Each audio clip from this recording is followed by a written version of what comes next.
তো বন্ধুরা এখন বাজে রাত 11টা আর এখন আমি খাচ্ছি চিকেন কষা আর ফ্রাইড রাইস। সবার খাওয়া হয়ে গেছে। তো সবাই বলতে বাড়ির সবাই খেয়েছে, মা খায়নি, মা চিকেন খায় না আর মার পূর্ণিমাও লেগে গেছে। সবার খাওয়া দাওয়ার পরে এখন আমি খাচ্ছি সবাইকে দিয়ে। তো দুপুরবেলায় করার কথা ছিল, আজকে হচ্ছে রবিবার, দুপুরবেলায় করার কথা ছিল। তো আজকে তোমাদের এখানে বসন্ত উৎসব হয়েছে, তো সেখানে ছিলাম। সকালবেলা মাই রান্না করেছে, তো করতে করতে একটু দেরি হয়ে গেল। আমি এখন খাচ্ছি।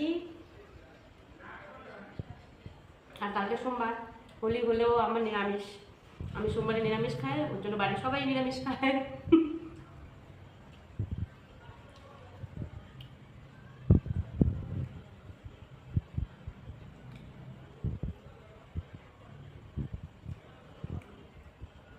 আজকে ভাইও ভালো খেয়েছে, বলো বেশি। ভাই কিন্তু এমনিতেই মাংস খায় না, তো আজকে ভালো খেয়েছে।